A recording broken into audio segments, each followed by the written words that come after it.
এখানে আমাদের কলেজের ভাইয়েরা আসছিল, বোনেরা আসছিল, তাদের কাছে গিয়ে বলছে ভাই আমার কাছ থেকে আমাকে একটু পানি দিবেন। তো তারা বলছে যে কেন, তুমি, ও নিজে পানি বিক্রি করতো, বলতেছে আমাদেরকে একটু পানি দিবেন, পানি খাবো। তখন তাদের কাছ থেকে পানি খাইছে, তারা তার কাছ থেকে পানি কিনে নিছে। পাশে আমি বসেছিলাম, আমাকে একটা লোক ছিল, ওই আমাকে বিশ্বজিৎ ভাই ছিল, তারা ডেকে বলছে ভাই উনি নাকি অনেক ভালো গান গায়, ওর একটা গান রেকর্ড করে। তখন ওর কাছে বিস্তারিত জানতে চাইলাম যে তুমি কে, কোথায় থেকে আসছো। তখন সে বলছে যে আমি এতিম, আমার ঘরে সৎমা আছে, সৎমা আমাকে বাসা থেকে বের করে দিছে, আমি বাসায় নির্যাতন নিপীড়ন সইতে না পেরে আমি ঘর ছেড়ে দিছি, রাস্তায় আমার বসবাস। সে ক্লাস 8 পর্যন্ত পড়ছে, 9-এ ওঠার আগেই সৎমার নির্যাতন নিপীড়নের কারণে সে লেখাপড়া করতে পারে নাই। কিন্তু আমাদের আরেকজন ভাইয়ের ভিডিও ভাইরাল হওয়ার কারণে তার আসল তথ্য, গোপন তথ্য যা আছে, এখন তার একজন স্বামী নয়, 2জন স্বামী সহ তার পরিবার পরিজন সকলের সন্ধান আসলে পাওয়া গেছে। এই যে তুমি যে এই যে জনগণের সাথে নাটকটা করলা, কেন করলা? মানে তুমি যে মিথ্যা বলছো, তোমার বাপ মা কি আসলে আছে? হ্যাঁ, শুধু আম্মু আছে। ওই আম্মু কি তোমার আসল আম্মু না সৎ আম্মু? এই যে আম্মু মায়ের বিরুদ্ধে যে এত বড় অপবাদ দিছো, এটা তুমি ঠিক করছো? হ্যাঁ, মানে যে উদ্যানে কেন আসছো কেন?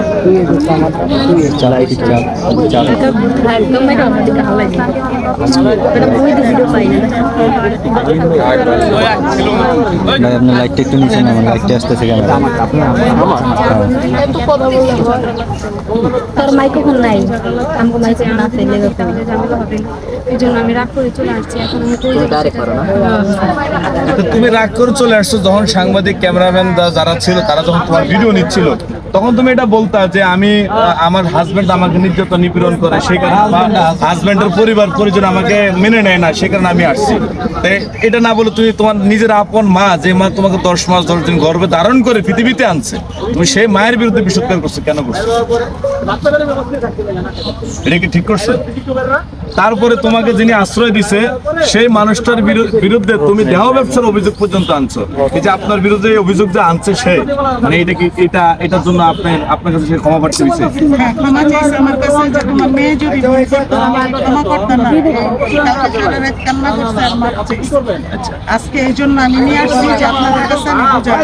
এই যে আপনি যে সারা রাত রাখলেন, 2-3 দিন রাখলেন, আপনার কাছে কি কখনো স্বীকার করছে তার বিয়ে হয়েছে? না, স্বীকার করে না। স্বীকার করে না, জানি। আচ্ছা, এই যে তুমি যে বিয়ে করছো, তুমি কি প্রেম করে বিয়ে করছো? হ্যাঁ, 2জন প্রেম করে বিয়ে করছো। এ ভাই, আপনার পরিবার ওর উপরে এরকম নির্যাতন কেন করে? এমনি আমি আমার ভালো একটা টিকের ফালিয়া রেখে এসেছি, ওর পিছিয়ে আইছি, সব কিছু ফালিয়া আমার মায়ের বাপকে ফালিয়া, সেই জন্য আপনি কি করেন? আমি সাউন্ড সিস্টেমে একটা ব্যবসা আছে, নিজের ব্যবসা, সাউন্ড সিস্টেম ব্যবসা আছে। ওটা আমি ফালিয়া রেখে এসেছি। তারপরে আমি ওটা পর্যন্ত ফালিয়া রেখে এসেছি।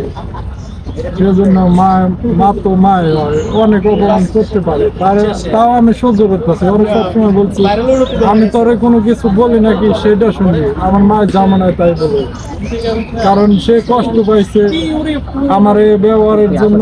সে একবার হার্ট অ্যাটাকে করছিল, মেডিকেলে ভর্তি আছে। আপনি যে ওরে বিয়ে করছেন, কাবিন আছে আপনাদের? আমরা একটু দেখাইছি, আবার একটু দেখেন।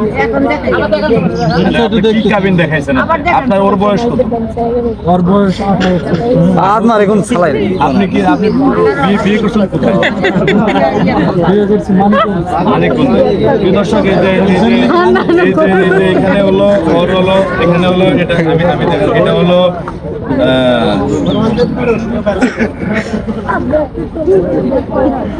এখানে কনিকা নামাবো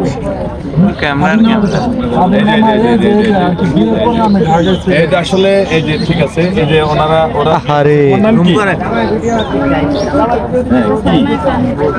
আনিকা। এই যে তুমি যে বিয়ে করছো, তোমার বাপ মা জানে? হ্যাঁ, সবাই জানে। তাহলে তুমি যে নাটকটা করলা, এই যে জিয়া উদ্যানে আইসা ভাইরাল হওয়ার নেশায়, ভাইরাল হওয়ার জন্য কাজ করছো। এই যে আন্টি, এই যে তুমি যে ওনার অসম্মানী করলা, তোমাকে মোবাইল করার কারণে উনি দেহ ব্যবসা হয়ে গেছে গা, ওনারা মানুষের দালাল করতেছে, ওনাকে দেহ ব্যবসা সহযোগী করতেছে, এটা কি তুমি ঠিক করছো? তো আসলে প্রিয় দর্শক, সবচেয়ে বড় কথা হলো আমাদের দেশে মানে বর্তমানে ভাইরাল হওয়ার নেশা মানে নারীদের আর পুরুষের ভিতরে এত পরিমাণ হয়েছে, মানে উইরা বুঝে না, বুড়া বুঝে না, গুড়া বুঝে না, ভালো মন্দ কিচ্ছু বুঝে না। মানে শুধু ভাইরাল হওয়ার নেশা হইলে মানে মায়ের বয়সী মহিলারও পোলার বয়সে পোলা বিয়ে করে, আবার পোলার বয়সে পোলারে বুড়া মা এটাই বিয়ে করে। আসলে এই সমস্ত যারা আছে আনপ্রেডিক্টেবল পারসন, এদেরকে আসলে আমাদের সমাজ থেকে বয়কট বর্জন করা উচিত। এদের কারণে এই যে এরা উৎসাহিত হয়, এদের কারণে এই ধরনের মেয়েরা উৎসাহিত উজ্জীবিত হইয়া এই যে স্বামীর সংসার ছাড়া স্বামীর ঘরে রেখা ঘরে ঘুম পাড়াইয়া ও জিয়া উদ্যান এসে বাইরে লড়েন নেশা। এই যে ভাই, এই যে আপনারা ঘুম পাড়াইয়া সোনামানের ফুটি পড়াইছে আপনার, হ্যাঁ সোনামানের ফুটি পড়াইয়া আপনার ঘরে ঘুম পরে আপনার বউ বাইরে আইছে, আপনি এখন কে বলে সংসার করবেন? আপনি করবেন কিনা সংসার করবেন? এখন আর যদি থাকতে না মন চায় আমি এখন কেমনে দেবো? এই যে আমার ওই জায়গাতে ঘুরতে যাওয়ার ওই জিনিস, আমি এটুকু জানার জন্য আসছি যে আমার সাথে থাকবো, এটুকু জানার জন্য আসছে, এটুকু জানার জন্য এত দূর থেকে আমি ছুটে এসেছি। ওর জন্য ভাই, ওর জন্য আমি এখন পর্যন্ত বাড়ি যাই না। ও তো জানে আমি 7 তারিখে বাড়ি চলে গেছি। ওর জন্য ও যে রাস্তা দিকে বাইরেছে আমি প্রতিটা মুহূর্তে ওই রাস্তায় তাকিয়ে থাকি। ও একবার হলো দেখা করছে আমি ওই রাস্তায় আসছি না। এই যে আপনার ভালোবাসার মানুষ আপনার সাথে এত বড় একটা গাদ্দারি করলো, এটা নিয়ে আপনার কি বলার আছে? এখন ভাই মনে করেন আমার এই কষ্ট দেখে আমার স্যারেরা পর্যন্ত বলে তুই এদিকে তাকিয়ে থাকিস, ও গেছে যায় তুই আর ভালো পাবে। আমি তো স্যার আমার ভালো নেই না, পরে আমি নিজের কাছে রাখছি। এ জায়গায় বউ এলাও না, আমি বউ পর্যন্ত আইনে ই করে রাখছি আপনার সামনে। ও আমার এমনি করে ফালিয়ে রেখে গেছে। এখন এই যে জিয়া উদ্যানে ভাইরাল হয়েছে আপনার এই বউ, ভাইরাল হওয়ার পরে এই যে ওনাদের আশ্রয় দিছে, এখন ওনাদের কাছে আরেকটা তথ্য হয়েছে যে ওনার নাকি আপনার এই বউয়ের নাকি আরেকটা জামাই, এটা আপনি এখন কেমনি কি জামাইকে আমি দেখতে চাই। আচ্ছা তোমার আরেকটা জামাই ওটা কিনা? মানে আরেকটা প্রেম করতে কত বছর প্রেম করতে, মানে কত বছর প্রেম করতে পারবে? আমি এই জামাইরই আজকে শুরু করছি। শুরু থেকেই মানে ওর লোকে প্রেম করতে, ওর লোকে প্রেম করতে, ওইটা আগে ছিল পরে এটা নাম কি? নাম কি? নাম কি? তো যাই হোক প্রিয় দর্শক, নাম কইলে তো চাকরি থাকবো না, নাম কোনো দরকার নেই। ঠিক আছে, যাই হোক সবকিছু মিলে প্রিয় দর্শক, মানে এই সেরি যদি এখন না শুধরায়, এই সেরি যদি এখন না শুধরায়, আর এর যদি সোশ্যাল মিডিয়ায় আমরা যে এখন ভাইরাল করছি যাই করছি, তাহলে এটা আমাকে অপরাধ, ওর ভিডিও করাটা আমাকে অপরাধ হয়েছে।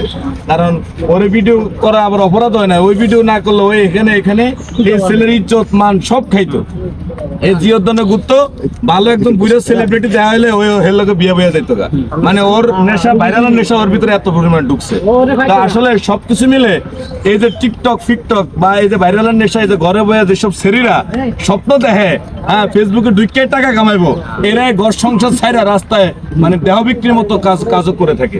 সবকিছু মিলে ভাই এখন এই যে বউকে আপনি মেনে নেবেন।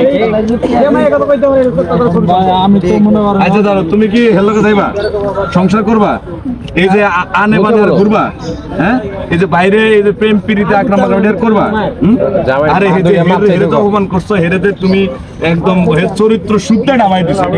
দুজনের কাছে মাপ চাও। এর কাছে জীবনে জামাইরে মাপ দিব, জামাইরে মাপ দিব। স্বামীর কাছে চাও, স্বামীর কাছে চাও। এই ছেলে মেয়েরে বিয়ে করার কারণে এই ছেলে পরিবার পরিজন ছাইরা স্বর্ণ ছাড়া জীবন যাপন করতেছে, প্রতিষ্ঠিত ব্যবসা ছাইরা এই ছেলেরা আইতাছে, কিন্তু এই ছেলেটার মূল্যই দিল না। ওরে ভাইরাল নেশা দোষে এই ছেলে সংসারটা শেষ করে পরিবার পরিজন খুঁজে পায় না। এই জামাইর বাচ্চা, ভাই মাফ করে দাও, মানে এটা হওয়াটাই স্বাভাবিক প্রিয় দর্শক, এটা হওয়াটাই স্বাভাবিক। কারণ প্রেম হলো পৃথিবীর সবচেয়ে বড় শক্তি। এই শক্তি দিয়ে, এই শক্তির মাধ্যমে পৃথিবীর সবকিছু জয় করা সম্ভব। মানে ওর চেহারা আর এই কেমন হয়ে ছেলে গেছে? প্রেমের লাগে সব কিছু ছাইরা, আর এই যে ধোকা খাইছে আর আর হেরে এরম ধোকা দিবা, আর ধোকা দিবা ভাই, হাত ধরেন। কিছু বলার আছে? কিছু বলার আছে? কিছু বলার নেই। আসলে প্রিয় দর্শক, পুরুষরা এমনই, পুরুষরা সবসময় মহান হয়, মহৎ হয়, পুরুষের হৃদয়টা অনেক বড় হয়, ঠিক আছে? নারীর চলো না, দুটোটা খুব দুষ্কর। যাও ভাই, মনে হচ্ছে অনেকদিন যাবত মনে হয় ঠিক মতো ঘুমায় না, খায় না, মানে ওর চিন্তা এই পোলাপান চেহারা প্রিন্সের মতো একটা ছেলে, আজকে তার